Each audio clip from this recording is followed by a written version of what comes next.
Britain. He lashes out, accusing the UK of lacking the courage to join the Iran war and telling the government to get your own oil. His defence secretary takes aim at the UK's armed forces too.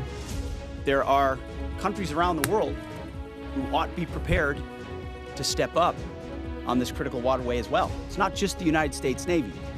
Last time I checked, there was supposed to be a big bad Royal Navy.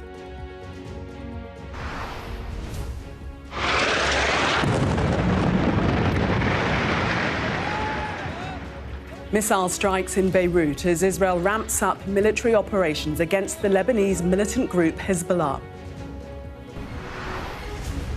A man in Cheshire is convicted of the fatal mauling of a pensioner by his XL bully dog. And another man is jailed in Essex after his XL bully kills his mother-in-law. Is the ban on the breed failing?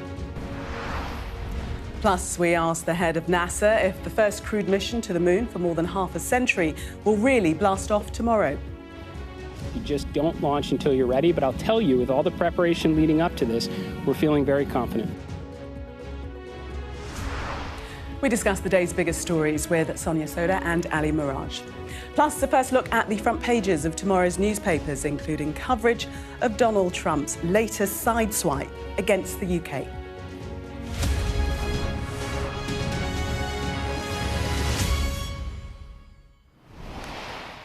Good evening, Sonia and Ali. Donald Trump has welcome news that the King and the Queen's state visit to the United States will go ahead next month. But that's as far as his appreciation of this country went today. He lashed out at the government over the Iran war, telling ministers to go get your own oil from the Strait of Hormuz, and warned that they couldn't rely on the United States to help them anymore. More criticism again. Yes, well, Keir Starmer has attracted a lot of praise for the way that he's handled this conflict with Iran. But I think the big question facing him now is these attacks from one of our allies. What does it mean for how he responds? Ali? Well, I think Trump's the daddy strategy has really failed. It was outlined by Mark Rutte in Davos. I think NATO's dead, at least for now. Well, let's take a closer look at exactly what President Trump posted on social media. All of those countries that can't get jet fuel because of the Strait of Hormuz, like the United Kingdom, which refused to get involved in the decapitation of Iran, I have a suggestion for you. Number one, buy from the US. We have plenty. And number two, build up some delayed courage. Go to the Strait and just take it. You'll have to start learning how to fight for yourself. The USA won't be there to help you anymore, just like you weren't there for us. Iran has been essentially decimated. The hard part is done. Go get your own oil. Well, Mr. Trump's defence secretary also piled on further criticism of the UK's armed forces. There are countries around the world who ought to be prepared to step up on this critical waterway as well. It's not just the United States Navy. Last time I checked, there was supposed to be a big bad Royal Navy that could be prepared to do things like that as well. So he's pointing out this is an international waterway that we use less than most, in fact, dramatically less than most. So the world ought to pay attention to be prepared to stand up. President Trump's been willing to do the heavy lifting on behalf of the free world to address this threat of Iran. Well, in reaction to all of that, the Defence Secretary, John Healey, chose his words carefully. Well, the US is a uniquely close ally to the UK. We do things as two nations that no other militaries or intelligence services do. And my job as Defence Secretary is to make sure that we can, in this Middle Eastern conflict, defend British people, and we are, British bases, and we are, and British allies and partners. Well, in a moment, we'll speak to our political correspondent, Alexandra Rogers, in Downing Street. But first, let's go to our US correspondent, David Blevins, in Washington, D.C. for us. And David, yet again, extraordinary criticism of the UK.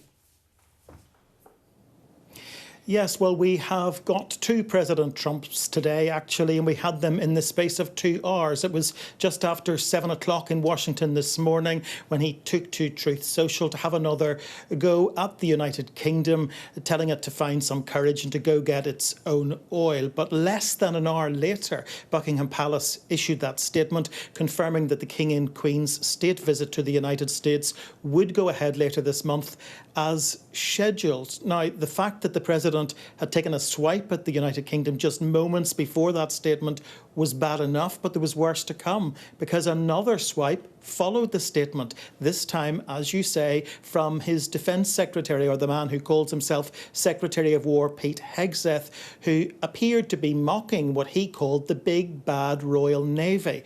That, of course, is the same Royal Navy of which King Charles is Commander-in-Chief, and in which he served as an officer at one point. Now, we had to wait a little while for the second version of President Trump, but it did come about an hour later in a much more gracious post when he decided to suggest the visit would be momentous and talked about the great respect he has for the King. So it's certainly been a day of mixed messages. People talk about the timing around all of this being significant. Certainly the timing of those various messages was significant today. We always knew this was going to be very symbolic, marking the 250th anniversary of the Declaration of Independence, but there is now this extra diplomatic dimension, a very challenging one for the monarch. Indeed. Let's bring in Alexandra now. And Alexandra, the Defence Secretary, very measured in his response, obviously keen to keep what's left of that special relationship. Yeah, he was very much trying to play that down, talking up the special relationship, talking about the intelligence sharing that go on between the UK and the US, which is what ministers typically say in these circumstances. But I think the government's actually, frankly, got used to these insults coming from the White House. They've been coming thick and fast since this war started, and even since the beginning of the year when Donald Trump made his threats against Greenland. And another thing that John Healey was saying, he was saying we're not going to get dragged into this war. This is not the UK's war, which has been the UK's position from the beginning. And so clearly the UK and the US are still at odds over this war and its aims. Another point, I think, is domestically, this may not harm Starmer too much, given that the public agree with him that we should not be getting any more involved in this war. And they seem to like it when the Prime Minister does stand up to Donald Trump. OK. Thank you very much for all that. That's something that does seemingly play well for Sir Keir Starmer, because when he has stood up to the US president, the public seem to like that. It seems that he's in control and will not be bullied. Bless you. So sorry, I could feel that coming as you were posing the question to me. No, absolutely. Donald Trump is not popular with the British public. I think that's been true for quite some time now. And so having this kind of fight with Donald Trump, well, it's really a fight that Donald Trump is picking with us, but it playing out is not going to do Keir Starmer's ratings any harm. I think your correspondent's absolutely right there. The bigger question around all this, though, isn't what it means for his ratings. It's what it means for kind of, A, our relationship with the US, one of our most important allies on defence, as John Healey, the Defence Secretary, was saying, but also what it means for this conflict. I mean, we use the word extraordinary a lot when it comes to President Donald Trump, but then it seems with every week that goes by, he does something kind of more extraordinary, and attacking your allies like this. And yes, it's true that he's attacked allies before, but in these terms, saying to countries like the UK, go and get your own oil, it really does raise questions, I think, about the strength of the Western alliance and where this conflict with Iran is going to end up. And I think with every day that goes on this conflict, I mean, Iran, there's no question about it. It's an authoritarian and quite evil regime in terms of the way that it has been clamping down on protesters, treating women, for example, terrible abuses of human rights. But I think there's a real risk that Donald Trump, without a plan, who's just gone in and conducted some strikes, there's a risk that we end up with something worse when it comes to Iran than where we were before. And I don't know what countries like the UK are going to do about that. Well, certainly the initial aims of the US administration, well, they said the aims were regime change. To some extent, they've affected that, but the current Ayatollah, we haven't seen him, we haven't heard from him in person, is more hardline than his predecessor. Well, it's all being reframed by Donald Trump because it was initially regime change. And now it's like he's got a friendly regime, supposedly. But the Iranians keep saying, well, hang on a second, you're coming out with all these demands. We're not negotiating with you directly. We're having some conversations with Pakistan at the moment. But don't try and pull a fast one on us. Because, frankly, if you're Iranian, you're thinking to yourself, hang on. So that he tore up the JCPOA, which was signed by Obama back in 2015. They were in negotiations last year in June when they got blown up in the middle of that with Israel and then the US joining in. And they were in negotiations in Geneva again. So if you're Iranian, you're thinking to yourself, how am I supposed to trust these guys to do any sort of deal? And by the way, this could actually leave Iran potentially strengthened. I mean, we're now seriously talking about the Ayatollah booth in the Straits of Hormuz. I mean, we're actually talking about the Iranians imposing tolls on traffic in the Strait of Hormuz. You couldn't make it up. And far from showing the weakness of Iran, as you say, it's highlighted their strength because the Strait of Hormuz is their bargaining power by which they can hold the whole world to ransom. Absolutely. And this conflict has strengthened that idea and that frame because, you know, with the Strait of Hormuz being closed to oil, the passage of oil, that's had a huge impact on democracies around the world. And that's got real political consequences for not just our government, but other governments across Europe. It will certainly have consequences, I think, for Donald Trump in the US. You know, the economy is not one of his strong points with voters. So, it has reinforced this idea that actually, as you say, Iran has got this bargaining chip. But also, it really feels like we're moving backwards from that point where there were negotiations about Iran and potential nuclear weapons. It seems that, if anything now, the regime there is probably going to double down on developing nuclear weapons, and that leaves the world in a less secure place. Yeah, it's all about... Very quickly, the threshold for Iran's success is survival and wreaking havoc in the region and beyond, which is exactly what it's doing. I mean, it's attacking infrastructure. Desalination plants could be potentially attacked. It's already attacking infrastructure. It could attack data centres. The whole thing could be a complete... It already is a disaster for the Gulf countries. They didn't bring this upon themselves. This is a US-led war with Israel. It's a bit like going to a restaurant, to a fancy restaurant, running up a massive bill and calling a mate to pay when they haven't even invited to the party. Meanwhile, Donald Trump saying that negotiations are making progress as he's sending more troops. So very, very mixed messages. Well, that story is being picked up by tomorrow's papers, as you'd expect, including the Metro, which has the headline, "I started it, you finish it." We'll bring you a full look at the front pages at hour. Well, while apparent allies criticise each other, the war in the Middle East is continuing. Israel and the United States launched a wave of strikes against the Iranian capital, Tehran. And Israel said it had targeted what it described as Hezbollah infrastructure in the Lebanese capital, Beirut.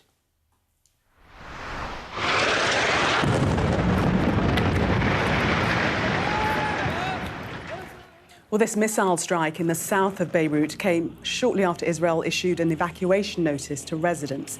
Our special correspondent, Alex Crawford, is in the city and says Israel's expanded operations inside Lebanon are causing real concern.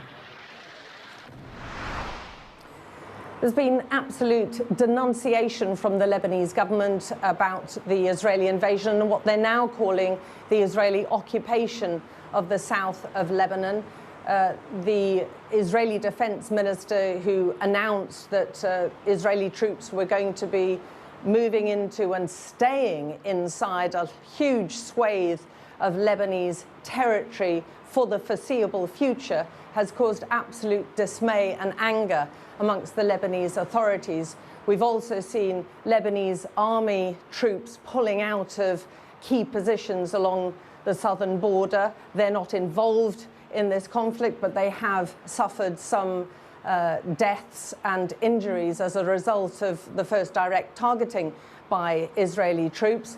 And we've seen the Israeli military continuing to attack targets in southern Lebanese communities.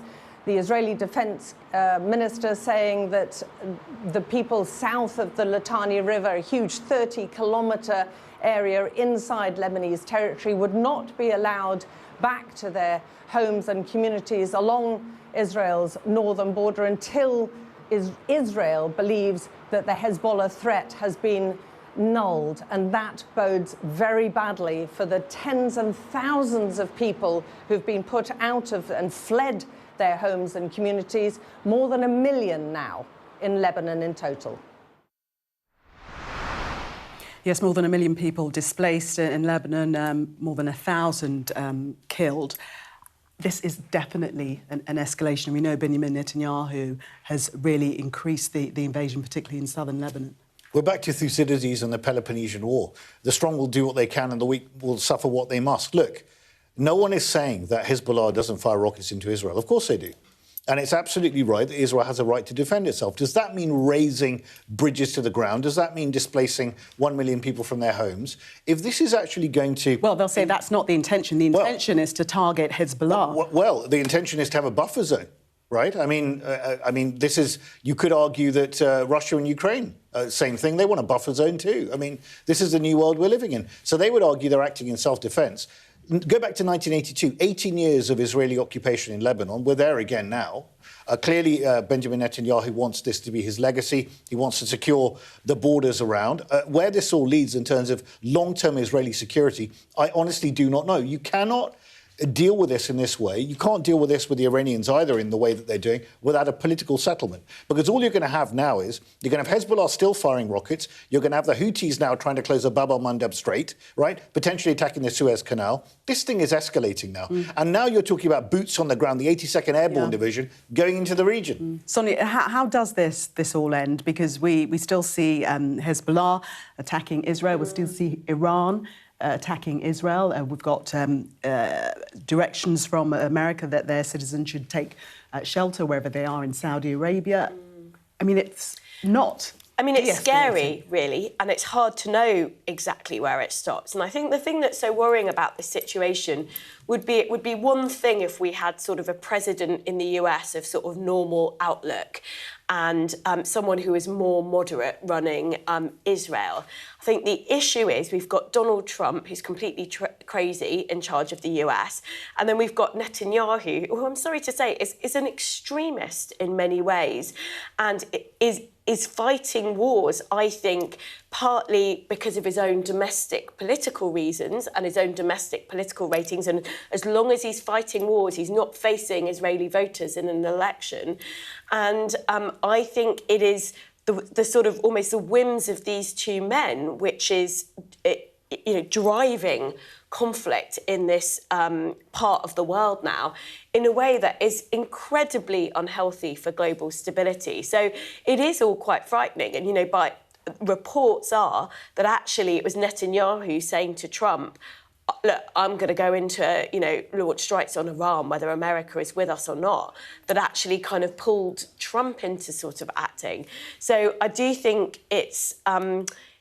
these are not normal times. And as Ali said, it feels like this is escalating very quickly and is leading us to a world that's kind of more... As Ali said, Iran has been funding satellites like Hezbollah, like the Houthis, for example, who have been attacking Israel. That is not good for stability. But the response that we've seen from the US and Israel, it feels like it's kind of making things in the region worse rather than better. Ali, do you think we will see boots on the ground from Americans? Troops, will we actually see that? Bearing in mind the numbers that I actually have no idea from small. one day to the next or one hour to the next when it comes to the US president. But if I were in the Iranian regime, I'd be thinking to myself, so on the one hand, I've got the US president telling me he wants to negotiate. On the other hand, I've got the 82nd Airborne Division and thousands of troops being sent to the region. And I'm trying to negotiate in good faith with the Pakistanis. And I'm telling the Pakistanis that I hope this guy's not playing for time, because if he is, all bets are off. The Iranians have a very high pain threshold. They've been suffering for years. Let's not forget, these are the same people that had an 8-year war with Iraq and took thousands and thousands of casualties. Before we get to a solution here, we're going to be looking at a global recession. That's where we're heading right now. You've already got oil at $4 a barrel, $4 a gallon at the petrol stations in the US. How's that going to play in the midterms? Not well. We've already got a situation now where we've had a 60% rise in the Brent crude oil price. It's bumping all over the place. It's $118 today, isn't it? Yeah, and just remember that in 1973, when Kissinger was trying to negotiate some sort of settlement with the Arabs over the Yom Kippur War, it took him 4 months. 4 months to do it. So even if this were to all end tomorrow, it's going to take weeks, if not months, to come back on stream. We're heading to a difficult place economically, and that's just economically. Think about the military aspect. I mean, Sonia said that this will actually accelerate the likelihood of Iran trying to get a nuclear weapon. Of course it will. It'll look at Kim Jong-un and saying the first thing I need to do to protect myself is get a nuclear weapon. Let's leave Iran for the moment and take a look at a domestic story. And that is an XL bully owner from Cheshire has been convicted after his dog attacked a pensioner and mauled him to death. One police officer described the scene as the most horrifying he'd ever witnessed.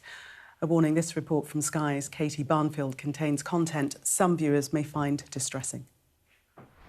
Somebody keep a torch on that dog so I can see exactly what it's doing. In the light of a police torch, an XL bully is seen stalking a driveway. Stay still, mate. We can hear you. We're getting you some help. Next to it lies John McColl, who it had savaged to within an inch of his life. His injuries were so severe, police had to blur out his face. Don't touch him, doggy. Don't touch him. He calls for help, but officers can't get close. The dog guarding him as if he is prey. The dog, a male called Toretto, had to be shot 10 times by armed police to end the attack, including with a shotgun. John McColl, who was 84, died a month later in hospital. The dog's owner was Sean Garner, now convicted of having a dog dangerously out of control. On his way home from the pub, John McColl had wandered onto Garner's driveway through an open gate. After attacking him, Toretto can be seen running out onto the street. The court heard Toretto was kept starving before the attack. When vets opened up his stomach, they found bits of plastic inside, but no dog food. Prosecutors said the dog saw John McColl as a meal and had begun to eat him alive. Sean Garner initially denied knowing Toretto was an illegal XL bully, but later admitted it. He'd advertised a second dog, Malibu, as an XL bully on his own breeding website online. He told the court he kept Toretto locked in a shed, but police said he was roaming outside, contained only by a flimsy latch he could easily open. You need to come home ASAP, like literally right now. You need to come home, Sean, this is really serious. After the attack, police called Sean Garner several times asking him to come home, but he didn't. Instead, he contacted friends and family, trying to put his story together. Anyone in the chat, get me mum to phone me ASAP, she's not answering the phone. There's all police at me new house over the dogs. One officer who attended the scene said it was the most horrifying thing he had seen in his policing career, a savage attack with deadly consequences. Katie Barnfield, Sky News at Liverpool Crown Court. Well, that conviction came on the same day that another man was jailed for 10 years for owning an XL bully dog that killed his mother-in-law in Essex. 68-year-old Esther Martin was mauled to death at her son-in-law's home in February of 2024, just 2 days after the breed had been banned in England and Wales. The jury heard that she had suffered dozens and dozens of injuries during the attack. Aspiring rapper Ashley Warren had left her with the dog, which hadn't been walked for 4 weeks, while he went to film a music video in London. The judge said Warren hadn't shown any remorse.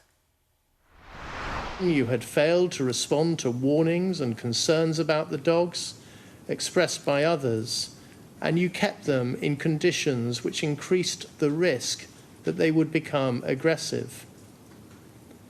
A number of these factors arise from your same general attitude and course of conduct.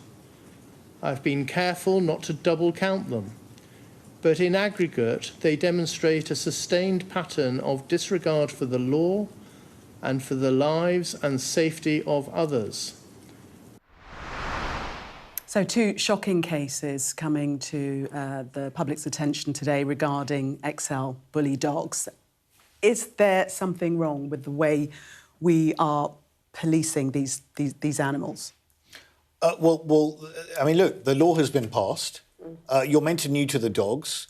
This shouldn't have happened. What do you do with errant people who break the law? I mean, the police can't be everywhere. The law is what the law is. I remember having conversations about this at the time with many of my callers who were very upset about this ban, saying that you're penalising pets, you should penalise the owners, but we are where we are. And now you've had a situation here where a poor lady in her 60s has been mauled to death by two dogs. I mean, she's a 5'3" woman, never handled dogs before.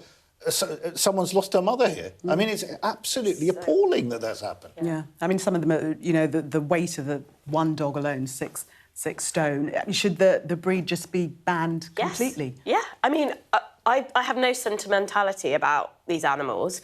There were some people who were saying at the time the ban was brought in, well, it's not the dog, it's the owner. Well, I'm sorry, but if dogs that are maltreated can kill humans like this, let's ban the dogs. I value human life much more than the right to own a dangerous breed of dog. I don't care if some people treat these dogs well and they're not going to kill people. The fact that some dogs who are maltreated do mean that they should be banned, and the ban was absolutely the right thing to do. And these crimes are so serious. They have resulted in, I find these stories horrifying, actually. I watched the report on Sky News earlier. It's really, really upsetting.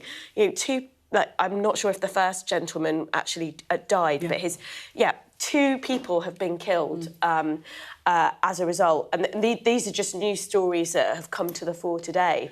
So, yeah, we need to do better at policing these bans. Yeah, and as you say, human life has been lost. Somebody's lost their mother, potentially their father. It is a very, very difficult story to watch. Coming up next, we'll take a first look at what's making the front pages of tomorrow's newspapers. Do stay with us.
best thing about being a Sky News journalist?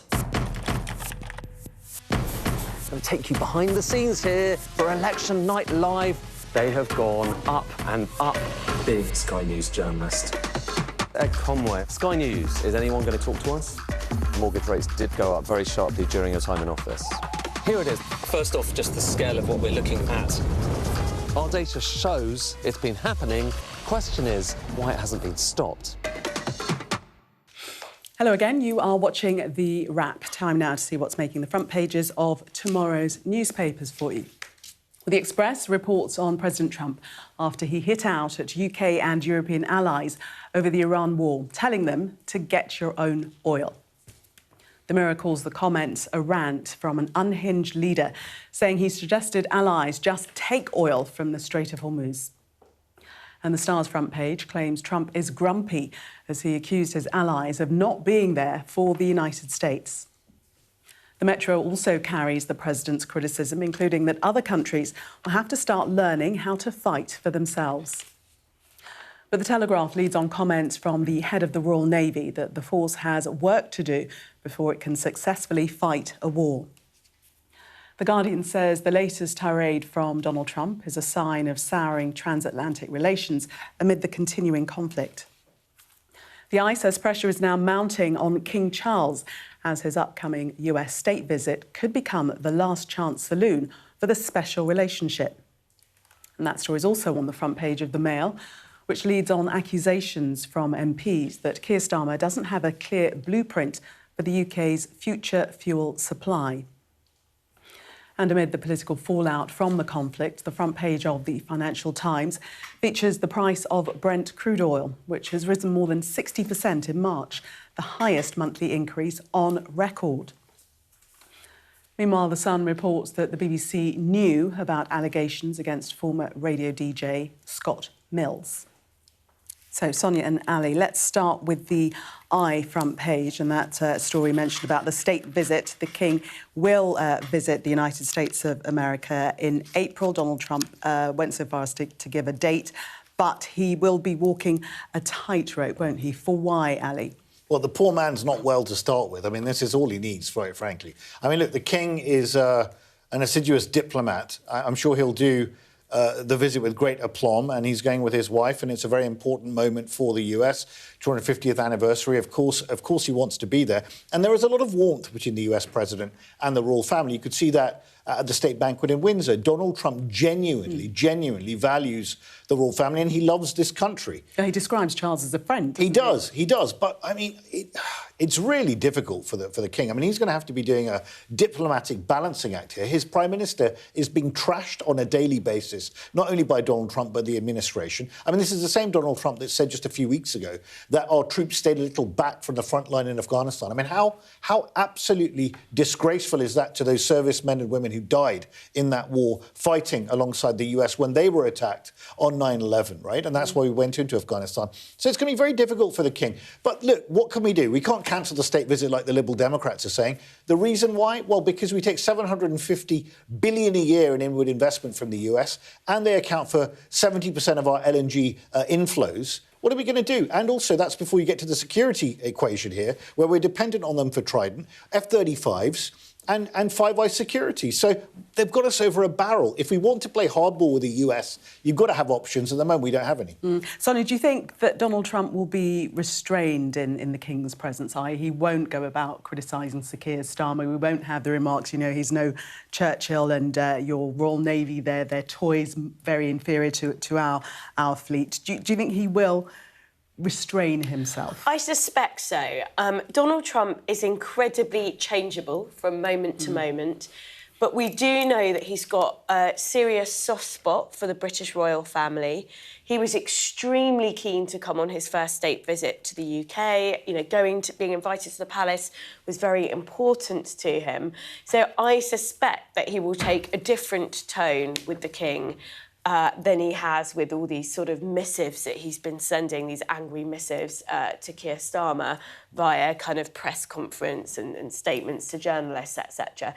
So I suspect that actually, if anything, King Charles's visit will help smooth the troubled waters a little bit. I think that's something probably that, if that happens, the government will be quite grateful for. I think, to be fair, the government is in an incredibly difficult position. Who knows how you're supposed to react to a man like Donald Trump being in the most powerful position in the world at the helm of the White House? He's incredibly unpredictable. He doesn't treat allies with dignity and grace that you would expect of a US president. And you can't really just do what he demands in order to stop him having a go at you through the press. It's not the way global diplomacy works. So I do actually really feel for the government in this situation.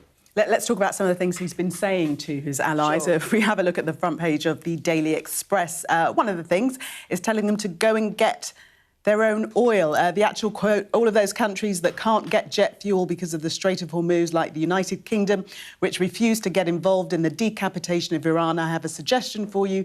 Number one, buy from the US. We have plenty. Number two, build up some delayed courage, go to the Strait and just take it. Well, look, the countries that are most affected by what's happening in the Strait of Hormuz at the moment, for now, are Asian countries. Particularly China, but China has also built up a massive reserve ahead of all of this, so it's reasonably well insulated, at least for a certain period of time.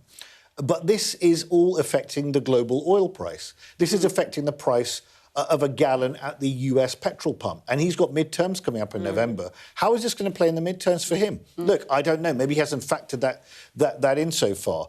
But look, we don't have to go and do anything, quite frankly. I think Starmer has played it as best as he can. It was a bad hand.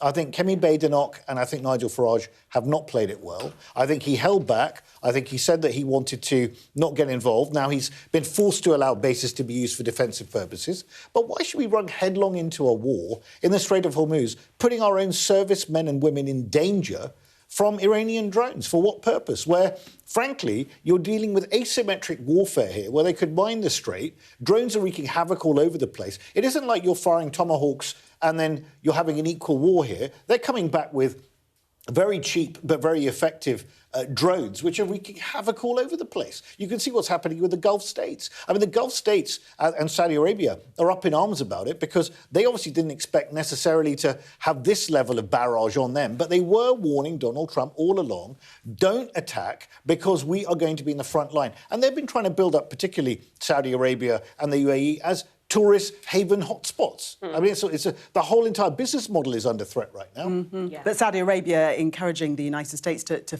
finish the job, and they're not wanting necessarily. Supposedly, but then apparently Donald Trump has not been particularly polite about the Saudi Crown Prince either. Which, I mean, you've also got to be careful, right? This isn't Top Gun Maverick Part 3 here. You're dealing with people who are very proud in this region, right? The Iranians go back. They've got a civilization that goes back to Cyrus the Great, right? These people can't be just bullied around and slapped about. Nor can the Saudis. People have got respect. And the US has to understand that it's dealing with people that have different cultural values to itself. Now, where that leads, I don't know, but it's worth bearing in mind.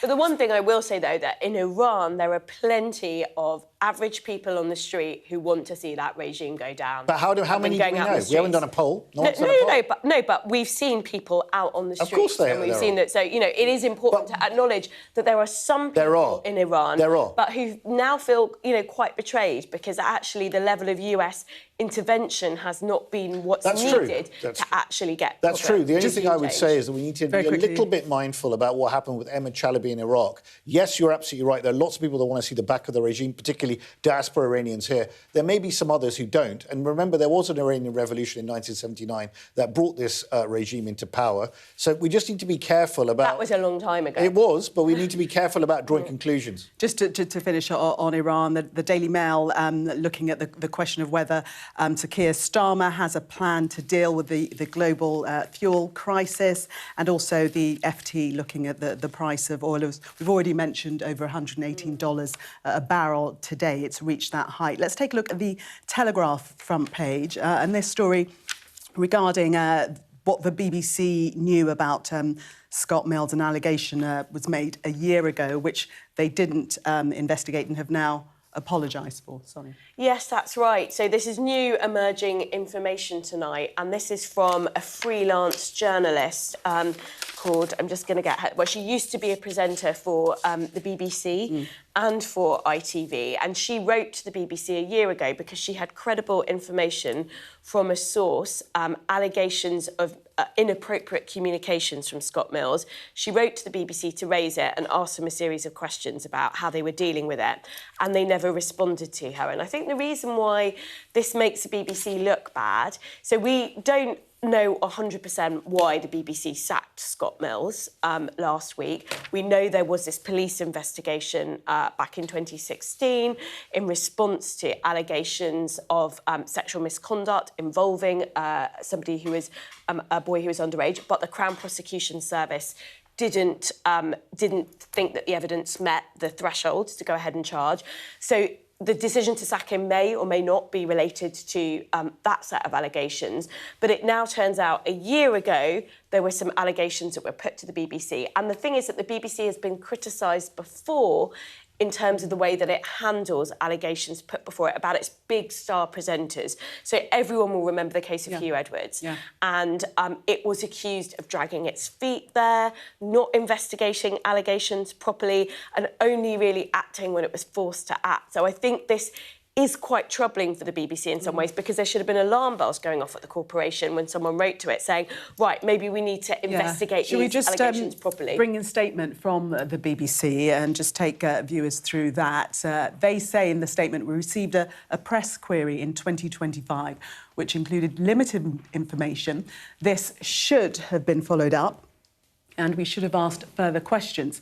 We apologise for this, and we'll look into why this did not happen.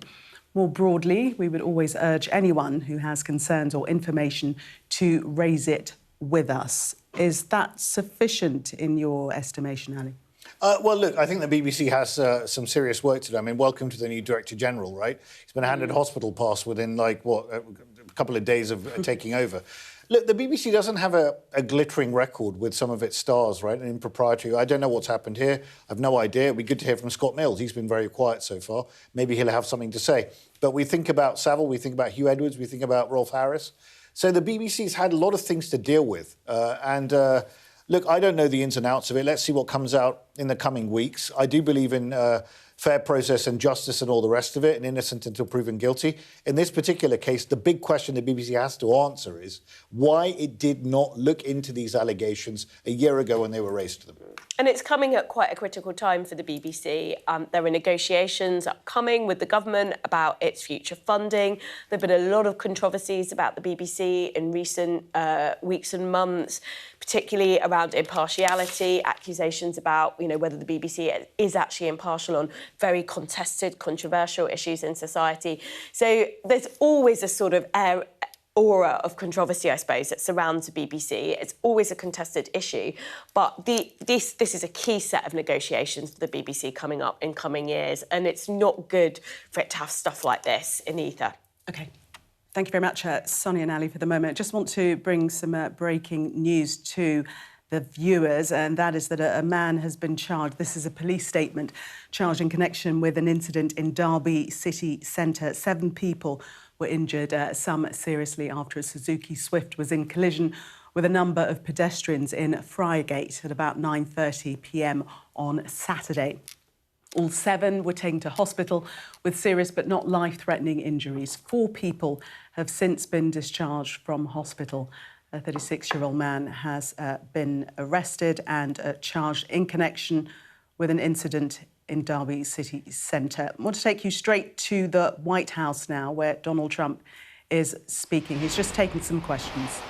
They've been trying for a long time, including 4 years where I was out of office watching how badly this country was run. But they've been trying for a long time. You know what they really are doing is they want to have people coming into our country. They want to have open borders. They want to have criminals coming into our country. They want to have people unchecked, unvetted, coming into our country that you can look at them and say, this is not good.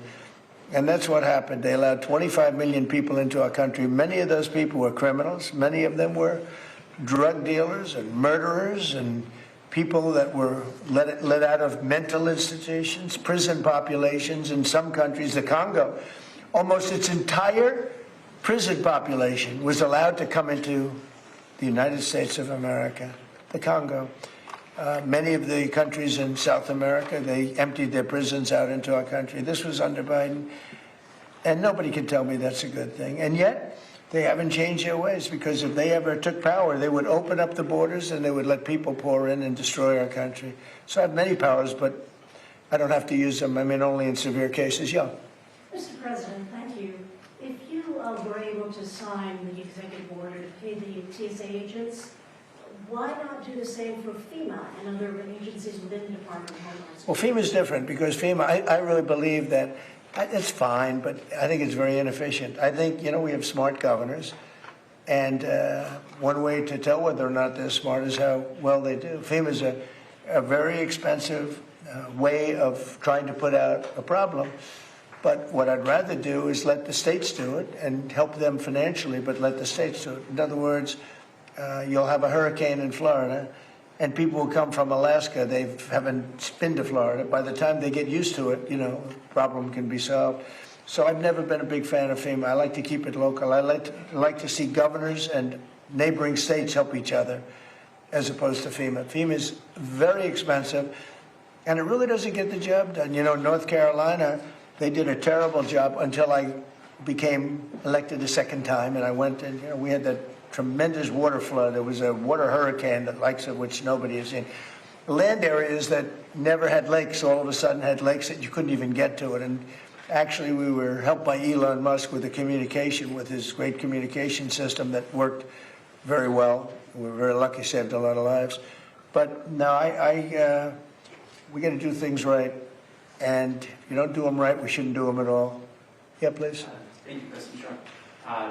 After you said today that the Iran war may be ending soon, the stock market closed much higher. Do you have thoughts on that? And also, a judge just ordered you to stop construction of the ballroom. Are you planning to stop? Well, we'll appeal that, but it's not. I don't know. It's basically. I mean, I wrote a part of his opinion, but basically he's saying I need congressional approval, and he's so wrong. This is being financed privately. It's a donation that's being given by companies, very rich people, so that for 150 years they've wanted a ballroom here. We're going to have the finest ballroom, I believe, anywhere in the world. And he said we need congressional approval. Well, they don't get congressional approval from the White House. When they do things, they don't, especially when you don't, we didn't ask for any tax money. We have no taxes. This is taxpayer-free. We have no taxpayer putting up 10 cents. And I see right here, I just wrote it out, he said we need congressional approval. Well, we built many things at the White House over the years. They don't get congressional approval when they build in the White House. It's totally separate. And especially when it's a donation. I mean, the ballroom is a donation.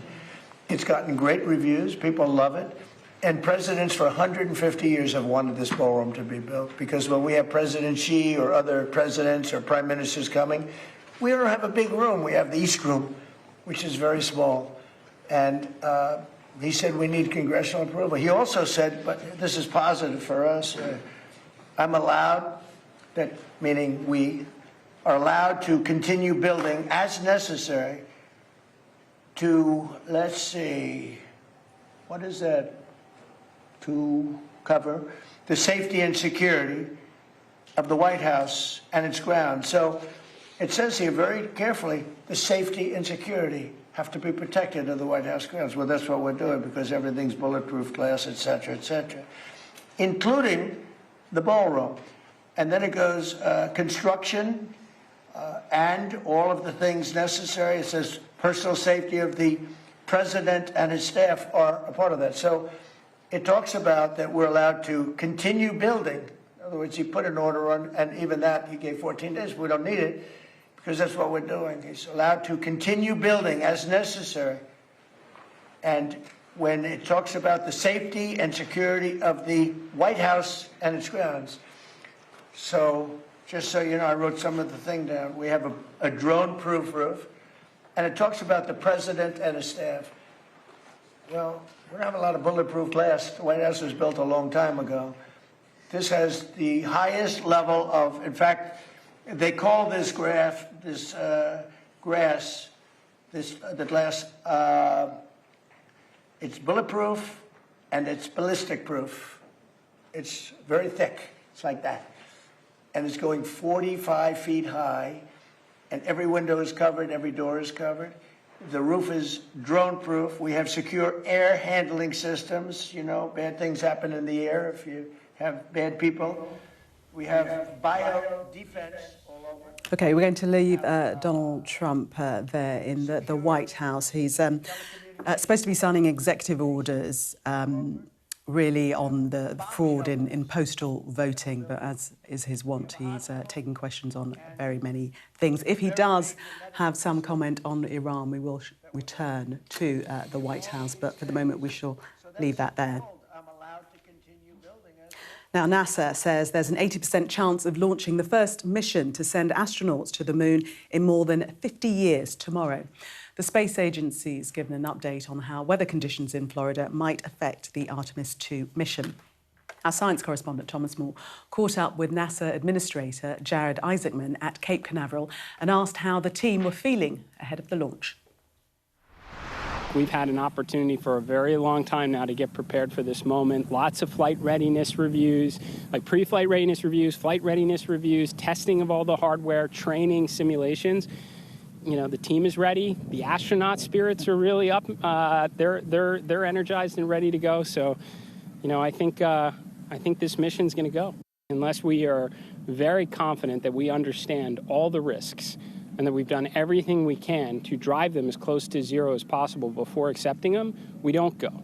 So there's no balance on schedule. If there was anything that we didn't like that created an elevated degree of risk, you don't launch. You just don't launch until you're ready. But I'll tell you, with all the preparation leading up to this, we're feeling very confident.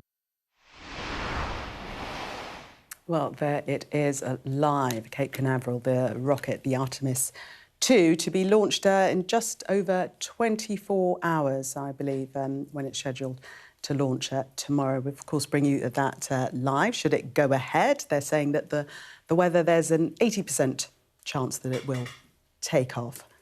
Ali? Yeah, well, while the world economy goes to hell in a handcart, we can do a lunar mission for 10 days. That's quite nice. Apparently, they're not going to the moon. It's the first mission for 50 years. They're going to be in 9 cubic metres of space, 4 of them. Sounds absolutely horrific to me. But they're going to be, well, I don't know what they're going to be doing. Are they going to be finding out a way to populate another planet to go and completely screw that up too? I have no idea. But we'll find out in due case. I mean, look, I applaud the very negative. Sorry, look, we're facing a major global crisis here, and these guys are going to a lunar expedition. Great. I mean, look, I admire the science of it. It's wonderful. It's great. I applaud scientific discovery and all the rest of it, and reusable rockets. And don't get me wrong, I like a reusable rocket and a billionaire space program as much as the next guy. But you think it shouldn't be happening at this time? I mean, you know, look, it is what it is. We have to report the news, and that's fine. I'm just more worried about the cost of fertiliser and NHS supplies, and whether people are going to be able to fill their petrol pump for less than 100 quid a gallon, 100 quid a tank at the moment, which is not going to be the case. Sonia, do you sympathise with Ali's sentiment around this? I mean, I can see where he's coming from, but I do think this is important. I think space exploration has always been criticised as incredibly expensive, as not environmentally friendly, as why would you spend money on this when you can spend money saving lives in the global south, etc.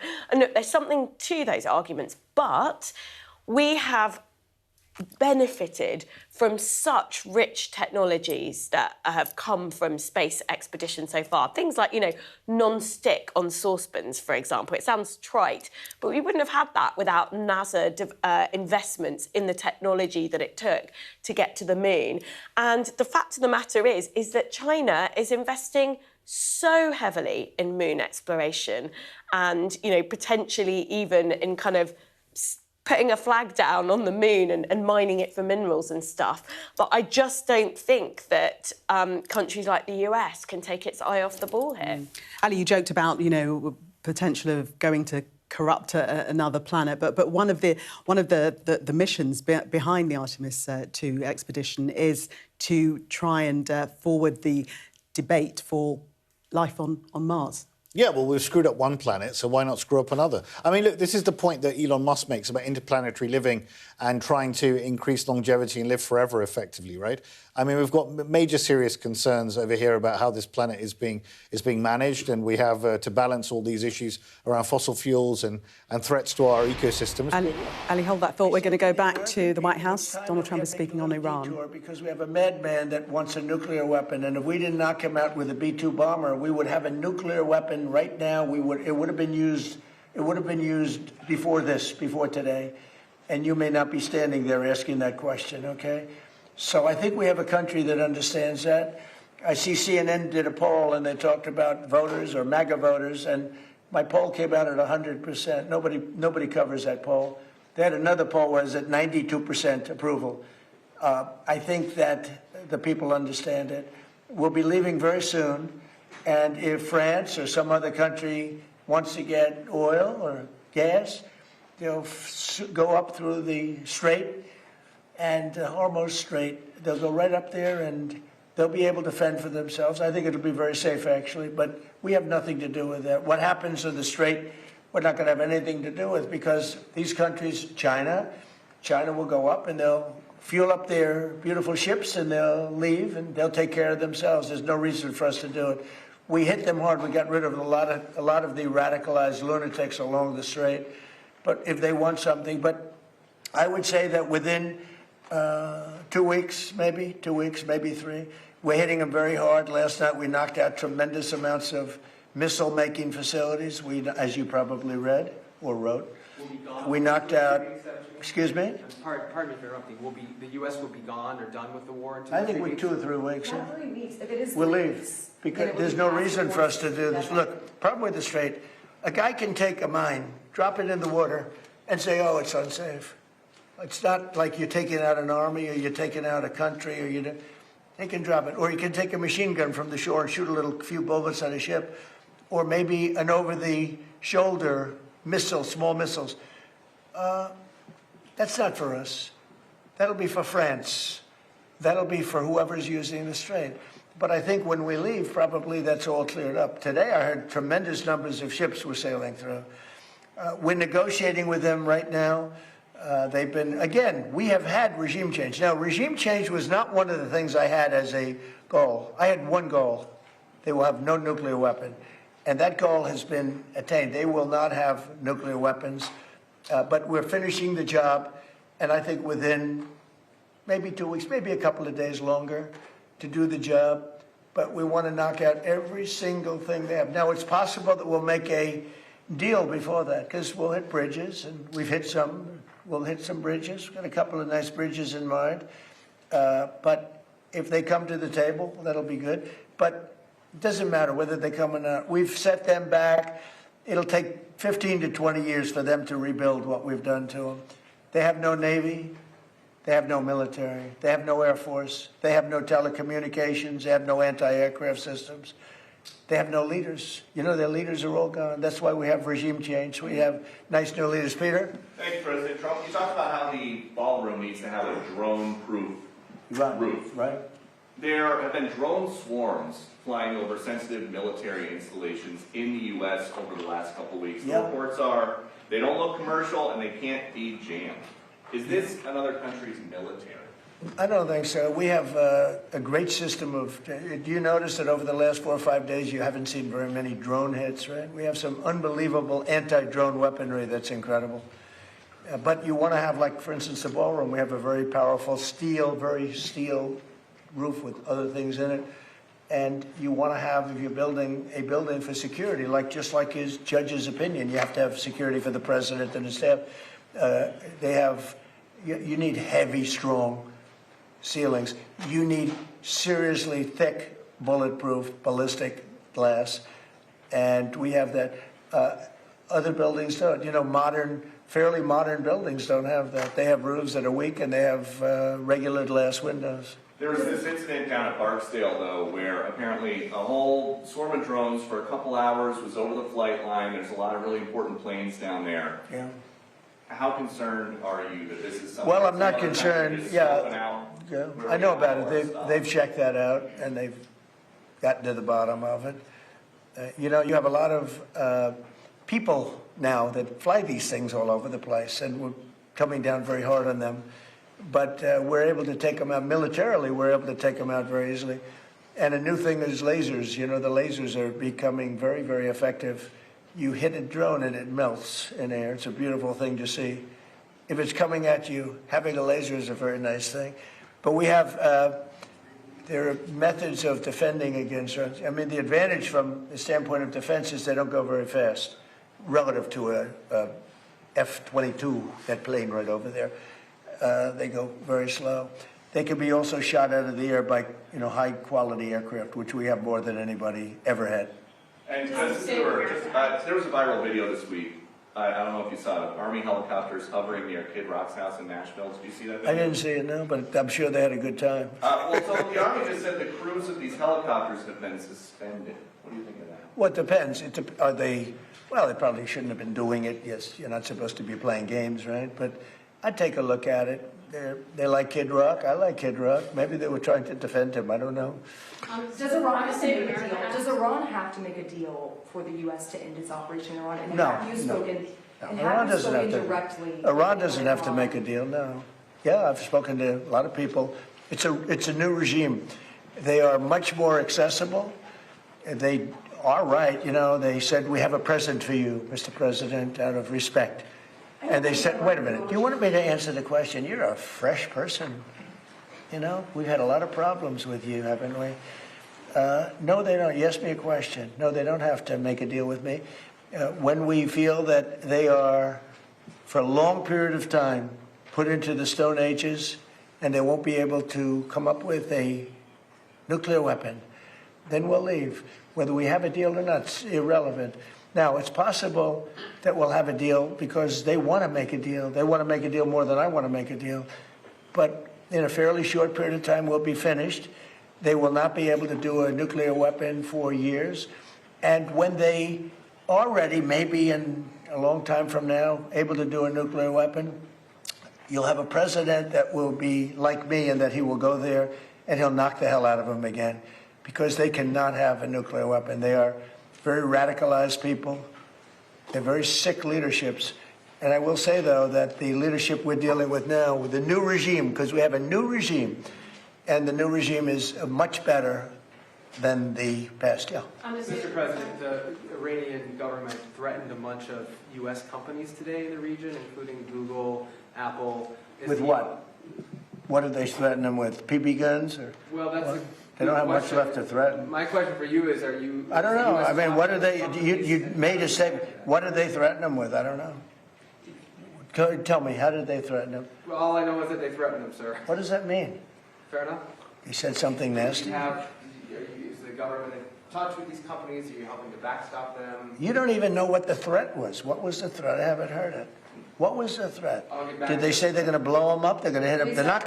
You know what they're not going to do? They're not going to hit them with a nuclear weapon. Yeah. Is it something you're concerned about, sir? No.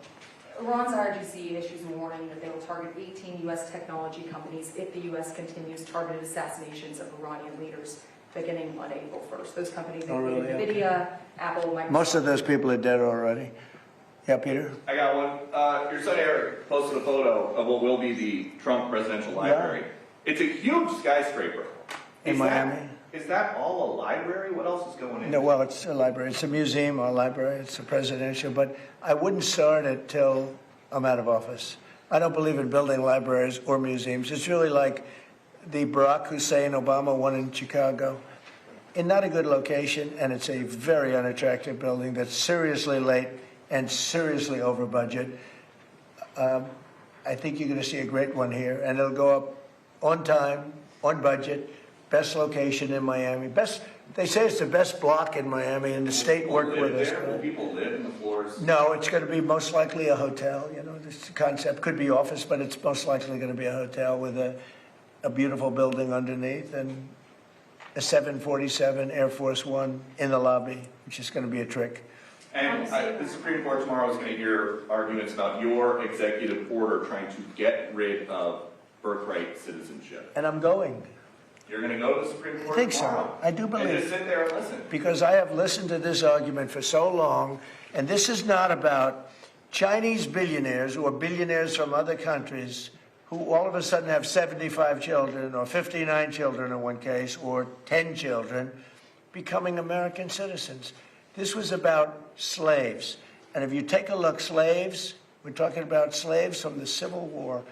And if you take a look at when it was filed, all of this legislation, all of this, everything having to do with birthright citizenship, it was at the end of the Civil War. The reason was it had to do with the babies of slaves and the protection of the babies of slaves. It didn't have to do with the protection of multi-millionaires and billionaires wanting to have their children get an American citizenship. It is the craziest thing I've ever seen. It's been so badly handled by legal people over the years. If you look at the original birthright citizenship papers, they all happened right after the Civil War. The reason was it had to do with the babies of slaves. And hopefully it's going to say, because our country is being scammed. We're getting all of these people. They're selling the rights to them. People are making a big living, getting hundreds of thousands and even millions of dollars from bringing people in and saying, congratulations, your whole family is going to be a citizen of the United States of America. That's not what it was for. It wasn't for billionaires bringing people in or family in. It was for the children of slaves. And what you really have to do, and I don't think the lawyers talk about it as much, look at when the Civil War ended and look at the date of when this was enacted. Okay. Have you ever been to the Supreme Court before? Is this going to be the first time going to the Supreme No, Court? I went once before, the opening of the Supreme Court in the last administration. And which justices will you be listening for most closely? I love a few of them. I don't like some others. And you know, you say what you want, but you have the ones that were appointed by Barack Hussein Obama and Biden.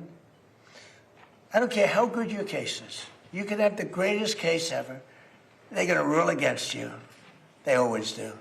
And it's not supposed to be that way.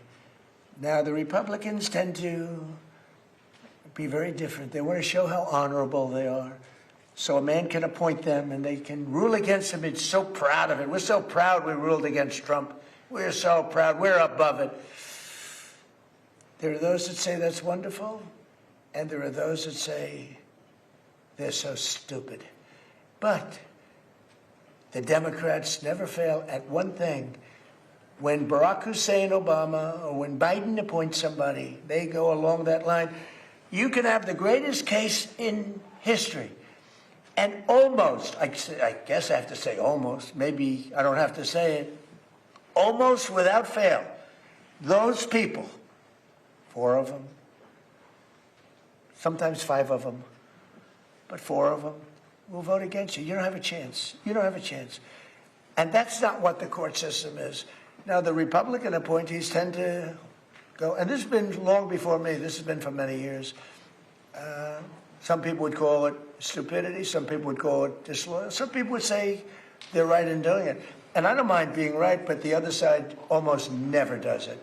Almost. I think you could find maybe a couple of instances. Almost never does.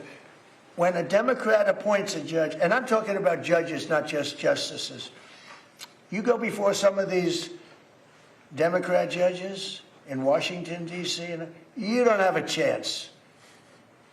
That's why I gave pardons to hundreds of people that were so badly treated, having to do with J6. Yeah? President South America.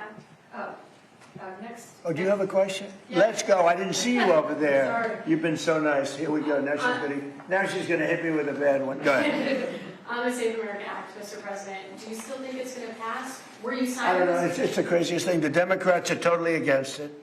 Again, they're unified. I think maybe you would have Fetterman, who I have a lot of respect for, but the Democrats are unified against it, and you need Democrat votes.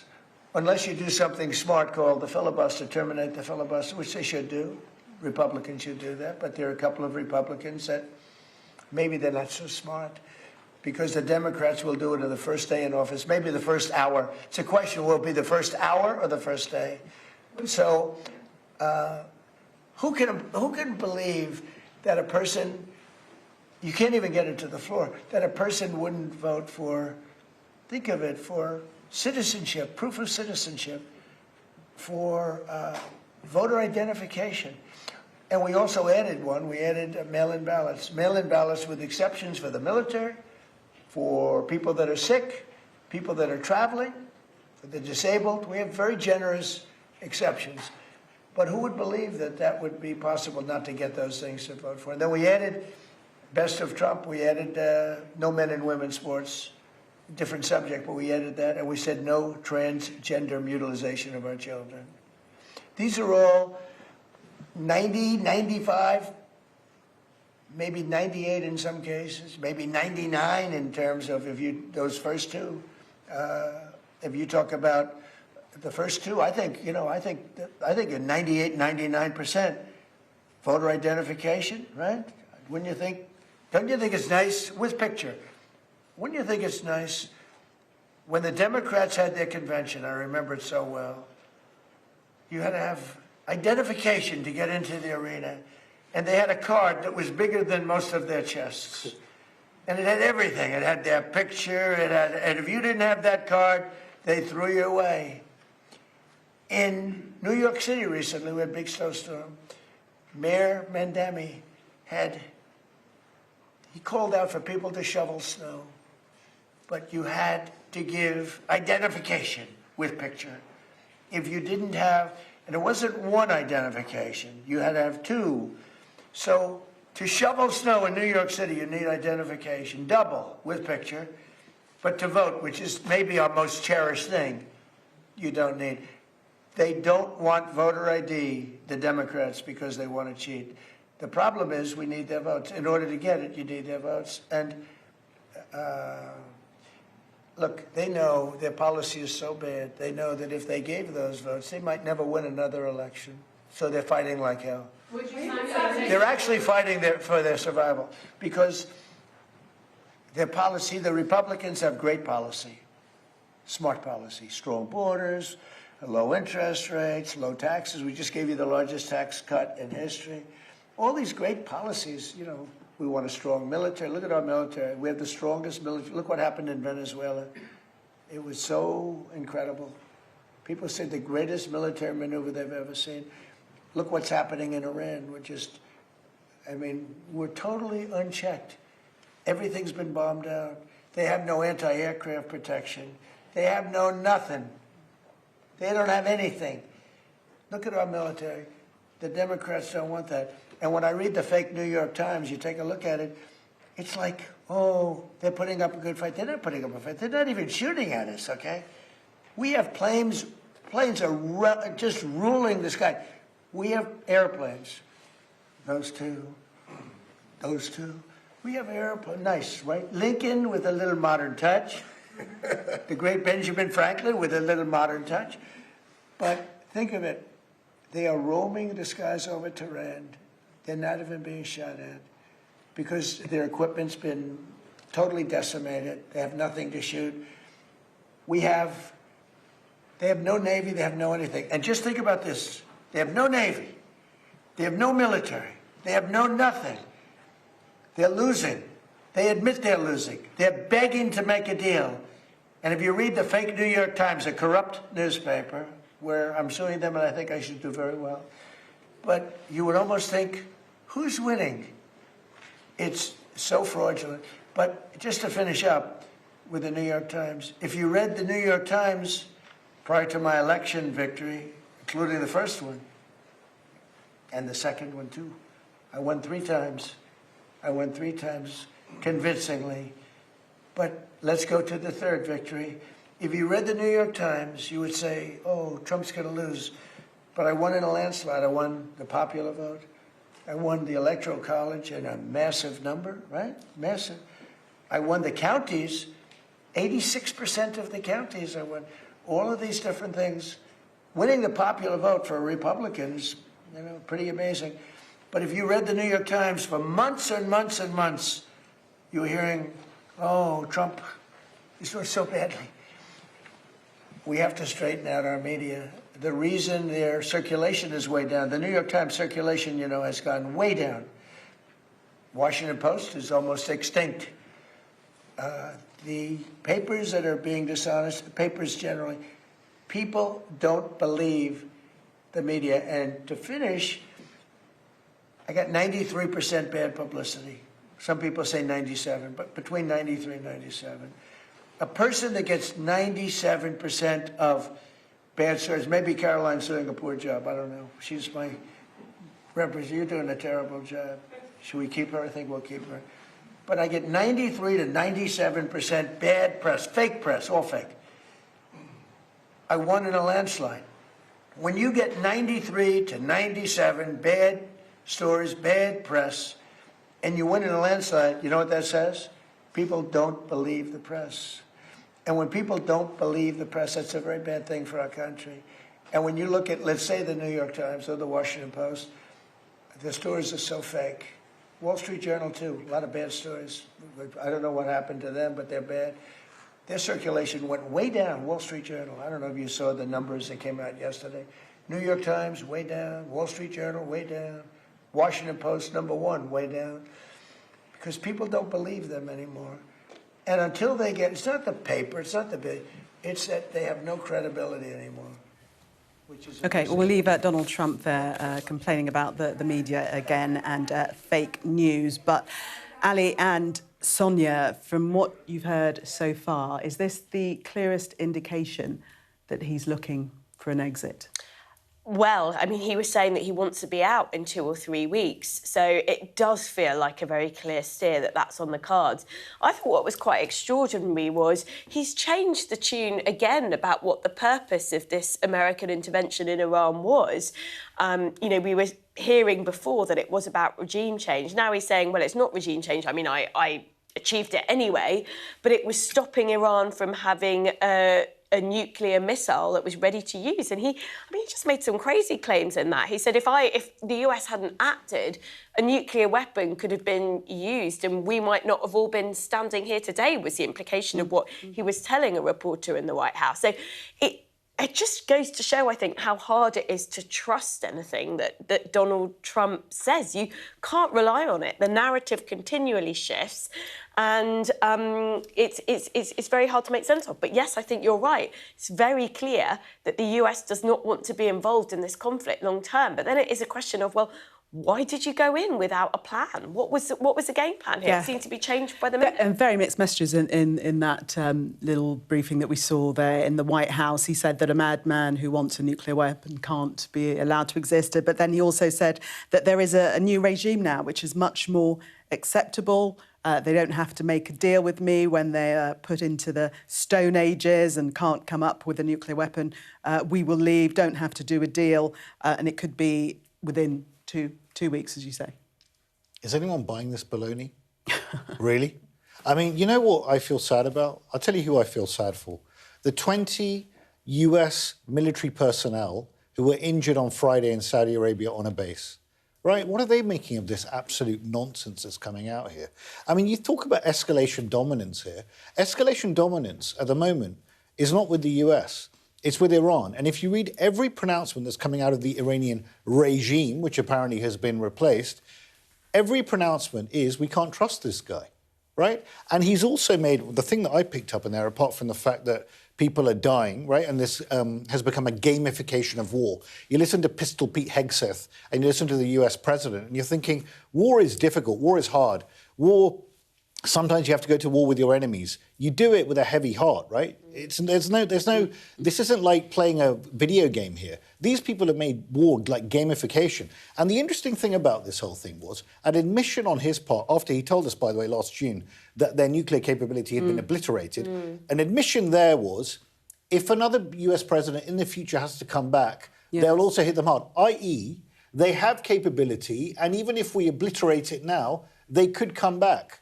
So this is all a complete load of nonsense. It's a temporary thing. He's just admitted it's a temporary thing. They're not going to completely eradicate their capability forever, as has just been noted by the US Commander-in-Chief. And if I were a US military personnel individual in the front line, I'd just be thinking to myself, why did I join the US military to be under a Commander-in-Chief like this who puts my life in danger for a complete and utter load of nonsense like that? Let's listen to a key moment from what he had to say. all I have to do is leave Iran, and we'll be doing that very soon. And they'll become tumbling down. And stock prices were up today almost to a record because they know two things. Number one, we have a safe country. We had to take a little detour because we had a madman named Khomeini, who sadly is no longer with us. And we had regime change already. We've knocked out one regime, then we knocked out the second regime. Now we have a group of people that are very different. They're much more reasonable, I think much less radicalized. We have had regime change. We're dealing with people that are much more rational, and it's amazing what we've done. I think we're 2 or 3 weeks. We'll leave because there's no reason for us to do this. Sonia, dismissing the war as a little detour there. I mean, it's so extraordinary, isn't it? The way he sort of talks about this conflict. I mean, he's really sunk the world. I mean, no one would defend this Iranian regime. I think that's kind of important to say. But if you're going to launch strikes on a country like Iran, which we do think is developing, nuclear capabilities over time, you've got to understand what the game plan is. You've got to understand what the end objective is. What is the point of US military action? Where is it going to get us? What is it going to do for global security? Donald Trump doesn't have the answers to any of those questions. And it seems now he's trying to kind of underplay what the US has done. He's implying, well, look, we've done something, but we can get out in 2 or 3 weeks. It's for others to sort out, other people who need the oil that might be passing through the Strait of Hormuz.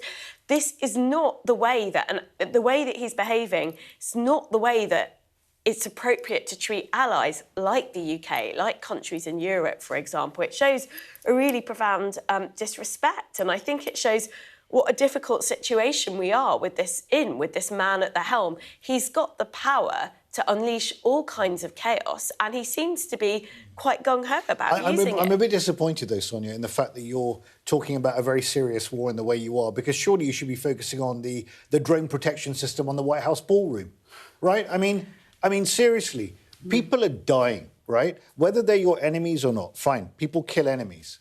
People are dying, your own military personnel are being killed, right? They're being attacked, they're being injured. People are now in the region, your allies are all being attacked. They told you not to do it. Now even US companies are going to be attacked. Your own domestic consumers are suffering. And we're talking about drone protection on the US White House ballroom. Yeah. Point. That's what we're talking about. Yeah, point. I think it's a sobering thought. But he does move from one subject. Good luck with the briefing for the King on that. The King should focus on asking about the White House ballroom. That's what they should be talking about. Well, talking of the King, earlier Donald Trump welcomed the news that he would be making that state visit to the United States. It will go ahead next month, but that's as far as his appreciation of the country went today. He lashed out at the government over the Iran war, telling ministers to go get your own oil from the Strait of Hormuz, and warned that they couldn't rely on the United States to help them anymore. Let's take a look at exactly what President Trump posted on social media earlier. Well, he said all of those countries that can't get jet fuel because of the Strait of Hormuz, like the United Kingdom, which refused to get involved in the decapitation of Iran, I have a suggestion for you. Number 1, buy from the US. We have plenty. And number 2, build up some delayed courage, go to the Strait and just take it. You'll have to start learning how to fight for yourself. The USA won't be there to help you anymore, just like you weren't there for us. Iran has been essentially decimated. The hard part is done. Go get your own oil. Well, Mr. Trump's defence secretary also piled on further criticism, saying that the UK's armed forces, he spoke about them. There are countries around the world who ought to be prepared to step up on this critical waterway as well. It's not just the United States Navy. Last time I checked, there was supposed to be a big, bad Royal Navy that could be prepared to do things like that as well. So he's pointing out this is an international waterway that we use less than most, in fact, dramatically less than most. So the world ought to pay attention and be prepared to stand up. President Trump's been willing to do the heavy lifting on behalf of the free world to address this threat of Iran. Well, in reaction to all of that, the Defence Secretary, John Healey, chose his words very carefully. Well, the US is a uniquely close ally to the UK. We do things as two nations that no other militaries or intelligence services do. And my job as Defence Secretary is to make sure that we can, in this Middle Eastern conflict, defend British people, and we are, British bases, and we are, and British allies and partners, and we are.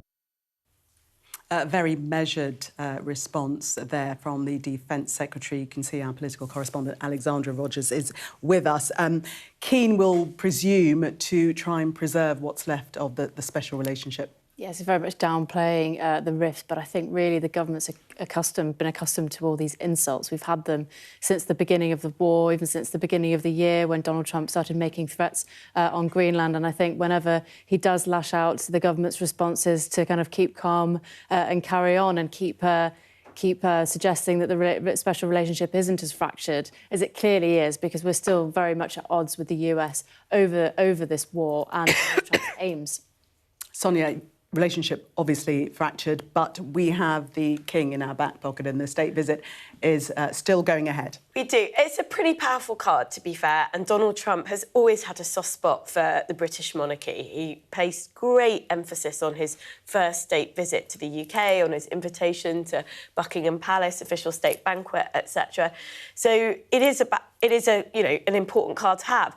The thing I will say is I really feel for Keir Starmer in this. He has been dealt a very tough hand. I mean, who knows how you're supposed to deal with a president like Donald Trump?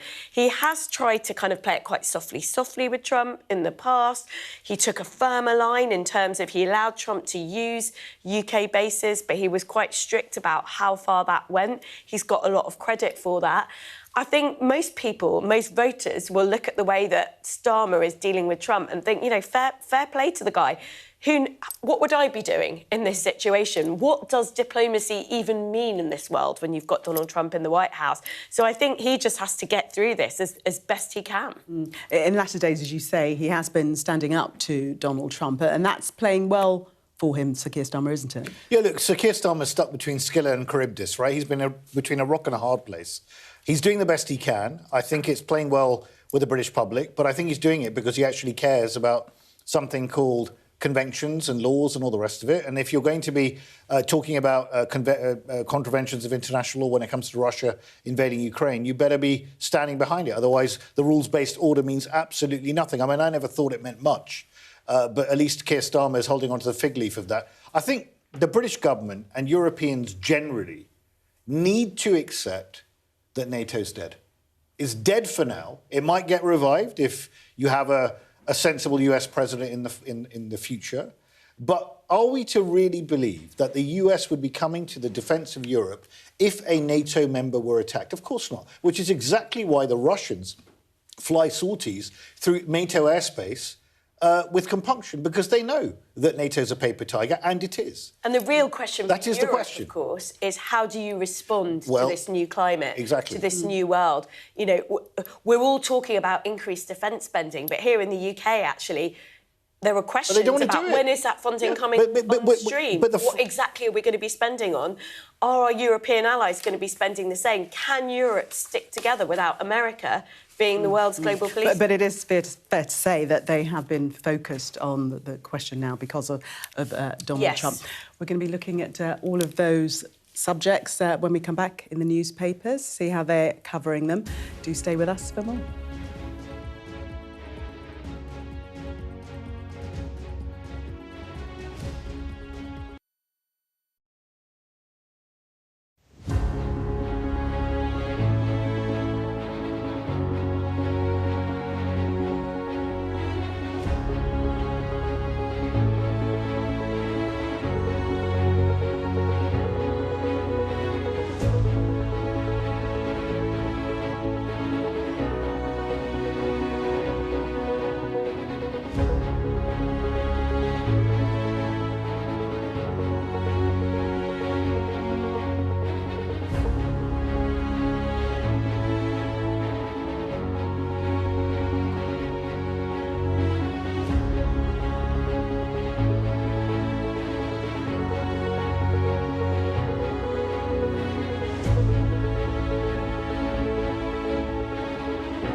best thing about being a Sky News journalist? I'm going to take you behind the scenes here for Election Night Live. They have gone up and up. Being a Sky News journalist. Ed Conway, Sky News, is anyone going to talk to us? Mortgage rates did go up very sharply during your time in office. Here it is. First off, just the scale of what we're looking at. Our data shows it's been happening. Question is, why it hasn't been stopped. Out. So instead of like losing your errant partner, you've actually got to push them around the supermarket. You are watching The Wrap. As you can see, lively debate in the break also. We're getting into the stories already. Should we take you through the papers? The Express reports on President Trump after he hit out at UK and European allies over the war in Iran, telling them to get your own oil. Well, the Mirror calls the comments a rant from an unhinged leader, saying he suggested allies just take oil from the Strait of Hormuz. And the Star's front page claims Trump is grumpy as he accused his allies of not being there for the United States. The Metro also carries the president's criticism, including that other countries will have to start learning how to fight for themselves. But the Telegraph leads on comments from the head of the Royal Navy that the force has work to do before it can successfully fight a war. The Guardian says the latest tirade from Donald Trump is a sign of souring transatlantic relations amid the continuing conflict. The Eye says pressure is now mounting on King Charles as his upcoming US state visit could become the last chance saloon for the special relationship. And that story is also on the front page of the Mail, which leads on accusations from MPs that Keir Starmer doesn't have a clear blueprint for the UK's future fuel supply. And amid the political fallout from the conflict, the front page of the Financial Times features Brent crude oil prices, which have risen more than 60% in March, the highest monthly increase on record. Meanwhile, The Sun reports that the BBC knew about allegations against former radio DJ Scott Mills. So let's start with The Guardian front page. Take us into this, Ali. The headline there, "Go get your own oil." This is what Donald Trump tweeted today, referring to allies who use the Strait of Hormuz. Well, he's basically saying, look, you weren't there for us. We're not going to be there for you. If you want your oil, go and get it yourself. That's what he's saying. He had, again, admonished the UK in no uncertain terms. I mean, he really just doesn't like us very much. He certainly doesn't like our Prime Minister very much. Although he says he's a very nice man. Supposedly, yeah. But then you completely trash him. Do you like anyone very much? Well, I mean, I don't know. The King. True. True. Yeah, and Benjamin Netanyahu as well, he likes, I think, or they get on quite well. Go and get your own oil. Trump tells UK a new outburst against allies. I mean, he's saying to France, go and help out, the UK, go and help out. Basically, go and get your own oil, because he's not dependent on oil from that region. It's mainly going to Asia. We also do take some liquefied natural gas from Qatar. Ras Laffan, one of the biggest LNG facilities in the world, has also been badly hit. That could take another 5 years to be repaired. And this is all going on in an ongoing war zone. But is he immune from this completely? No, because petrol prices at US petrol stations are also going up. He's got midterms coming up. Look, we're just going to have to hold our nose and wait for 6 months to get hammered in the midterms. Then move into 2 more years when people are going to be focused on the next US president, which obviously, given the fact that we're dealing with a narcissist in the White House, will really get up his nose. But that's where we are. We're going to have to just manage this situation and then plan for the future by investing massively in defence. But we're not having that serious conversation because Rachel Reeves doesn't want to do it right now, and there's no appetite on the left of the Labour Party to cut welfare and actually fund warfare. Sonia, as well as saying go get your oil yourself, he's also said you'll have to start learning how to fight for yourself. The USA won't be there to help you anymore, just like you weren't there for us. Iran has been essentially decimated. The hard part is done. Go get your own oil. Well, he's been making these noises for quite some time, saying basically, you know, America isn't going to be the world's policeman anymore. But then he gets himself involved in military action like this. We also saw, you know, in terms of Venezuela, because he actually seems to quite like not be able to resist getting involved in some of this conflict. I think he sort of sees it almost as quite kind of glamorous and, you know, part of his... He's attracted to war as well as saying that he doesn't want to be involved in it. But I think what we're seeing here is basically Donald Trump is a bully. He's a big bully on the world stage, and the reason why he's making these noises to the UK, to other European allies, is because we didn't fall into line and do what he demanded around the strikes that he launched in Iran. And we actually did a bit more than many other European countries in allowing the US to use UK bases. And so you can't do diplomacy with this man, because it's either he's a bully and you fall into line with him, or he has like a massive fight with you using the press as his weapon and social media. So it's a lose-lose situation, quite frankly. On that point of allowing him to use British bases, if we turn inside the Times, pages 6 and 7, Tehran is considering whether British military bases are legitimate targets after they were used by American bombers for strikes on Iran. This is the Iranian ambassador to London. How worrying is that, Ali? Well, it is slightly concerning, quite honestly, because they have said that they praised our initial stance of not getting involved. Now we are allowing bases to be used for defensive purposes, because obviously our allies are now being attacked by Iran. But this does put us in danger. They've already fired a missile at Diego Garcia. They could fire missiles at other UK bases in the region. We already know that Cyprus has also had missiles targeted on it. I mean, could they reach the UK? I don't really buy that, quite frankly, at the moment, whether they could reach the UK or not. I'll take my intelligence briefings with a pinch of salt. After 45 minutes to weapons of mass destruction in Iraq, I'm sorry, but I'm still living with the spectre of that long shadow, quite frankly. So to rebuild trust on my part with all this intelligence briefing that comes out, I'm sorry, I'm very, very sceptical. So it is worrying. It is worrying. Could they attack us here right now? Don't know, but I'm keeping an open mind about it. Meanwhile, in the Telegraph front page, Sonia, the First Sea Lord has admitted the Royal Navy is not ready for war. In a stark critique of the state of Britain's military, General Sir Gwyn Jenkins warned the Navy had work to do before it was capable of fighting a war successfully. That's right. And I think the thing that's really significant here is he is a serving military officer. And the Telegraph makes a point that he's the most senior serving military officer to sort of make these kinds of comments. We've heard from lots of former very senior military officers about the lack of Britain's state of readiness for war, for attacks, the sort of sorry state of our defences. But this guy is actually serving, and he's the most senior naval officer.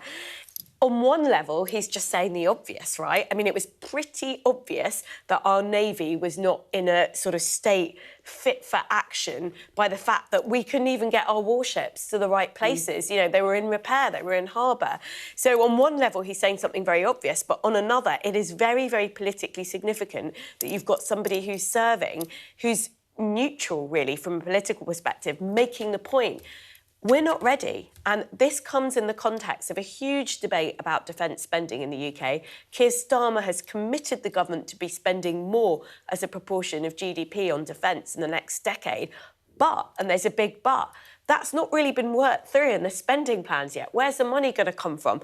What is it exactly is it going to be spent on? What is the plan for these extra resources? It still all feels a little bit theoretical, and we are living in a world where that isn't really OK at the moment, because you've got America saying, we're out. We're not involved in this defence business anymore. You, Europe, are on your own. And so the challenge facing the UK and other European countries, none of us have really spent enough on defence, I think, in recent years, because we didn't have this contingency plan for what would happen if the US started to withdraw from its role as a world's global policeman. And, you know, the point is, it all feels a little bit too little too late. And Ali, when we were saying previously, it's very worrying when we hear that Iran could strike military bases in Britain.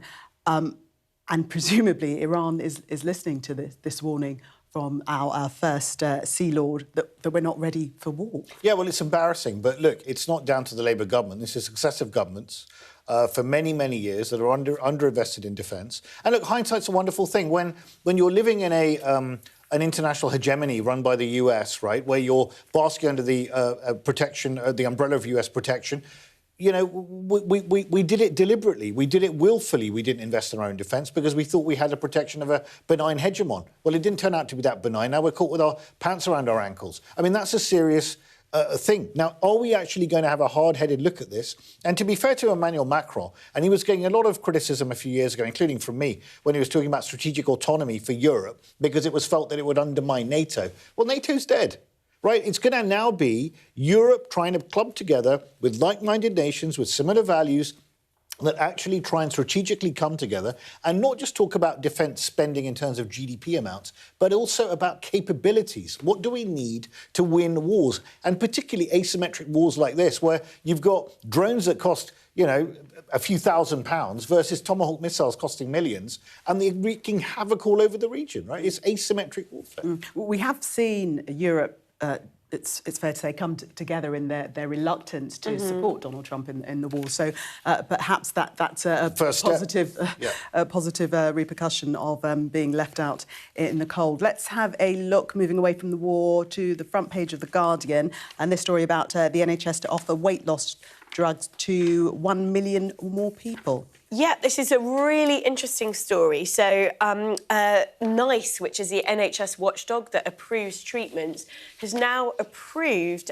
weight loss jabs, which have been used to treat diabetes, people who are very seriously obese, for another 1 million patients. And it's going to be for patients as well who aren't necessarily obese. They may just be overweight, but they're at elevated risk of heart conditions. They may have suffered, for example, minor heart attacks or strokes, or had circulation problems in their lower legs as part of their medical history. And there is emerging clinical evidence that suggests that actually if you take the weight loss jabs, if you take semaglutide, and you've got these risk factors, it cuts the risk of future heart attacks and cardiac events by a fifth. So, you know, these jabs are sort of talked about as being wonder drugs because of the many multitude of uses they may have. There are currently tests on them in relation to, for example, dementia, I think.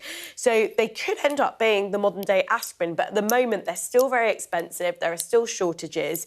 And so I think the key thing is about ensuring that there is access to the people who have the most clinical need for them. OK. Just because of time, can we move on to the Metro? We heard a little preview of this story. Yes, this is the one that I was getting so energised about. Take us into this, Ali. Asda rolls out shopping trolley seats for grown-ups. Yeah, look, so this is a bit like... You like this idea, don't you? I do quite like it, actually. It's a bit like kids go around in shopping trolleys with their parents. Well, now they've actually developed a prototype here, or they're going to sign off on it, where there is going to be... It looks like almost a lazy boy-style chair in the front of it. Lazy, operative word. Indeed, very lazy. in a trolley where you're meant to be pushing around your partner. Apparently there's a snack holder, a drink holder, a phone holder in the trolley. And this is supposed to be for people who've got errant partners who, when they're supermarket shopping, they sort of disappear into, you know, I don't know, the naughty aisle, the chocolate aisle or something. But, like, I don't really see how this is any better, because you're going to get, like, your partner, sit them in the trolley, and then as well as doing the supermarket shopping, you've got to push your partner around the supermarket. They're going to be pretty big trolleys as well to be going around here. I mean, these are so I'm not sure how this is an improvement on the current state of affairs. I say just leave your errand partner at home when you could do the supermarket It's only an improvement if you are the one sitting in the I agree. If you're pushing, I agree. It's no good. And just to say, obviously, it is the 1st of April tomorrow when you shall all be reading this story. OK, well, fine, we've been done. That is extremely embarrassing. Should we move on? I love the way you left Sounded great, right. Sounded great, though. Sounded fantastic. Let's move on, shall we? Now, NASA says there's an 80% chance of launching the first mission to send astronauts to the moon in more than 50 years tomorrow. Sonny's still giggling.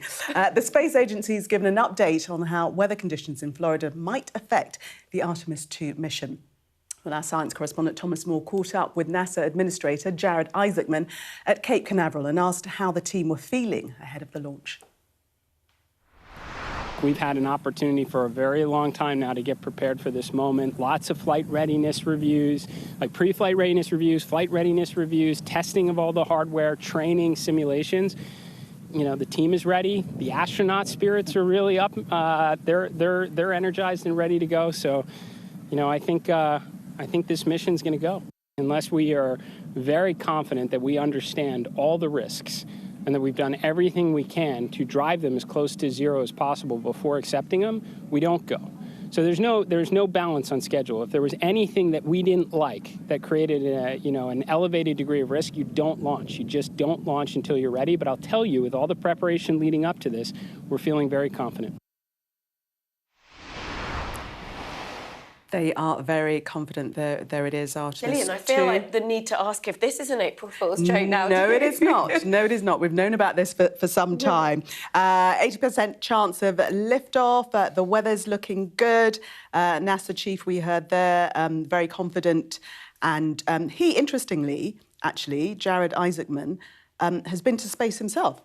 Wow. So he knows what they're going through and he can empathise. Well, look, I mean, I take my hat off to them. Astronauts you have to be super resilient, fit, very, very intelligent as well. They've got all these experiments and various analysis they have to do. It's the first lunar mission, as I understand it, by NASA in 50 years, so it's a pretty seismic moment. Yes, I have other concerns about what's happening in the world, but look, on a purely scientific basis, I mean, you can't stop the innate human desire to discover, right, and to push the boundaries of scientific discovery constantly. And look, you know, I mean, we'll see what they find and what it means for the future. And we're going to also see, I mean, other things are happening now. We're going to be putting data centres in space, apparently. That's the next thing that's going to be being looked at. So it'll be interesting to see how it goes. Yeah, perhaps laying the path for life on Mars, for us to all move up to Mars, Sonia. Yeah, I'm a bit sceptical about the prospect of us colonising Mars right now. But I do have to say, I kind of agree with Ali, which is that it's so innately human to want to explore, to break the kind of boundaries of science and technological kind of discovery. And what I will say is, yes, these expeditions are incredibly expensive, but we have got so many useful things from them in the past, not just knowledge about space and, you know, the universe around us, but, you know, even quite sort of things that might seem trite, like Teflon non-stick, for example. We wouldn't have had that without NASA. So, you know, there are things to celebrate. Who knew? Who knew? Yeah, and I like my non-stick frying pans. Quick quiz for you. When did man land on the moon? 1966? Date? I can't remember. 1960. 20th of July, 1969. Why do I know? Go on. It's my birthday. Oh, excellent. OK, well, that was a second time you embarrassed us live on air there, Gillian. I'm a lunar baby. You're very welcome. I won't embarrass you the next time. Thank you so much for taking us through the papers. Good to see you both, Sonia and Ali. It's another poor night for England as they continue to stumble towards this summer's World Cup, I'm afraid.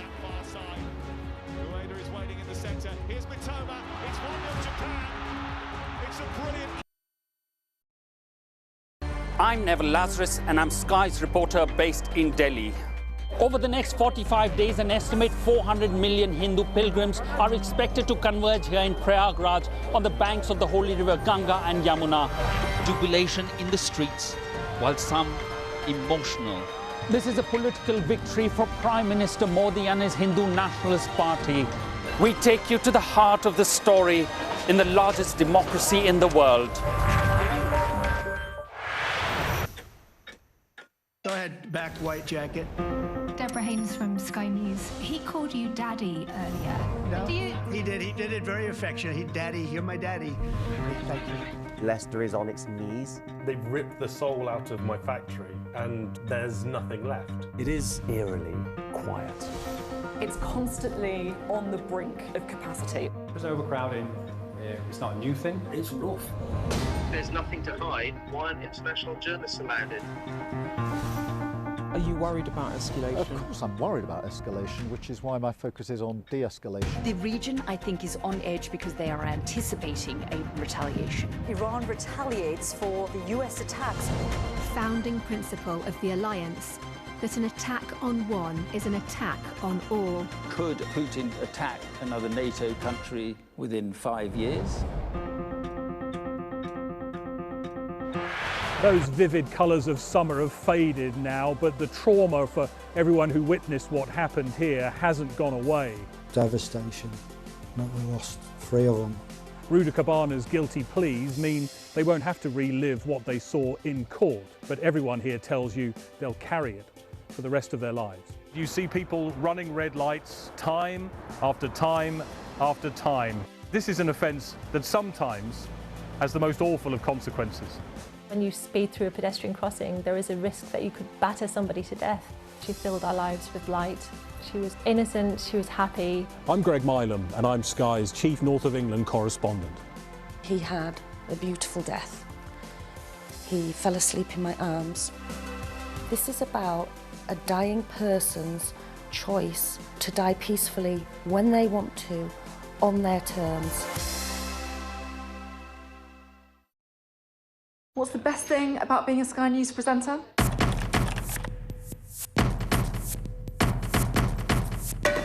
We've done the work and the reading, so you don't have to. Being a Sky News presenter. Hello and welcome. Westminster, the heart of British politics. I'm so sorry about what happened to you. So what on earth is going on? It's not true. Can I tell you what I think? It's really unusual. Mornings with Roger and Frost. Let's crack on. Let's get started. What's the best thing about being a Sky News journalist? Who's funnier? Being a Sky News journalist. A special edition of The World with me, Yalda Hakim. Pakistan has the right to respond. You're like, what? A historic day here today. Congratulations, this is a huge moment. But what happens now? Just want to bring you a statement that Tiger Woods has released after pleading not guilty to driving under the influence of charges following a car crash last Friday. He says, "I know and understand the seriousness of the situation I find myself in today. I'm stepping away for a period of time to seek treatment and focus on my health. This is necessary in order for me to prioritise my well-being and work toward lasting recovery. I'm committed to taking the time needed to return in a healthier, stronger and more focused place, both personally and professionally." Let's get the latest now from Sky Sports News.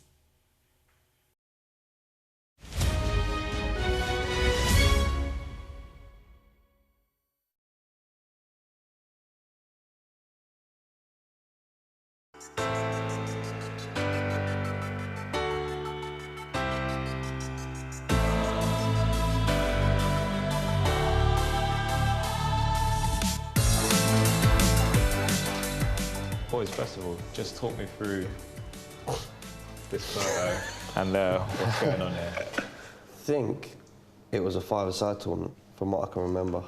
To be honest, we did win a lot. So. I know. Yeah. It's weird that you've actually found a picture with all us three in it. Explain to me when you guys all first met and who you first played for. Like, what's the team there? What's the story behind that? I came to Interwood FC, right? That's where we met. When did you join, Charles? So I joined I know Charles, probably about under 11s, under 12s. These are what, I promise you, these are the moments that you remember. So these are the foundations of what built our career. And like we say, like you train in the academies, but then you go, not only that, but you play on rubbish pitches, but you get used to it, and then you go to your academies and you appreciate it a lot more. And like we say, I think the kids nowadays don't get to see both sides. We were winning, we were losing. Like you see kids now, we speak about academies, they don't know what winning is. Where we were then growing up, we were going to, like you say, places, Bull Farm, going all over them, and we were winning most of the time. So you get that like winning mentality. We knew what it was to win at 10, 11. Whereas you get into academies now, they don't play competitions or for points until they're 18. So from 10 to 16, they're just playing friendlies, and there's nothing on it. You see it now, kids, when they come off the pitch, they don't care if they've won or lost. And I do say it to the young boys, like, man, when you understand winning and losing, and when it really means something, like, I hated losing more than I liked winning, and I just couldn't take it. We was crying. Sore losers, man, sore losers.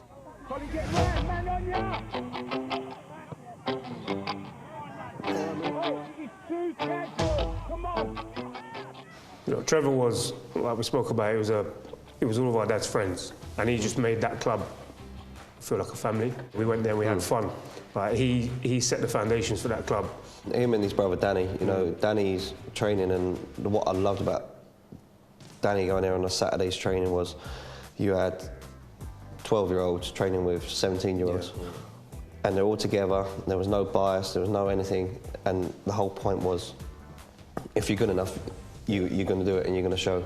And everyone used to do the same thing. I remember the press-ups in and around in a circle, doing that. If someone failed, you had to start again. All them kind of things, I think, was such a basic, and there's them little details that you probably won't think of, and we all got thrown together. But it made the 12-year-olds better because they're playing. They have to be quicker, they have to be stronger, they have to be quicker in their minds in terms of how they pass and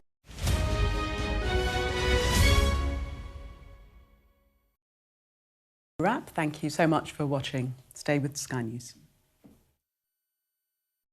The best thing about being a Sky News journalist? I'm going to take you behind the scenes here for Election Night Live. They have gone up and up. Being a Sky News journalist. Ed Conway, Sky News, is anyone going to talk to us? Mortgage rates did go up very sharply during your time in office. Here it is. First off, just the scale of what we're looking at. Our data shows it's been happening. Question is, why it hasn't been stopped. The best thing about being a Sky News journalist? They call him the king of the jungle. Being a Sky News journalist. Yusra Al-Baghir has this report. And this is what's left of it. As a woman of colour, how did the Harris campaign speak to you? People risk their lives to speak to us for this report. Mr. Zuma, Sky News. We're trying to see as much as we can.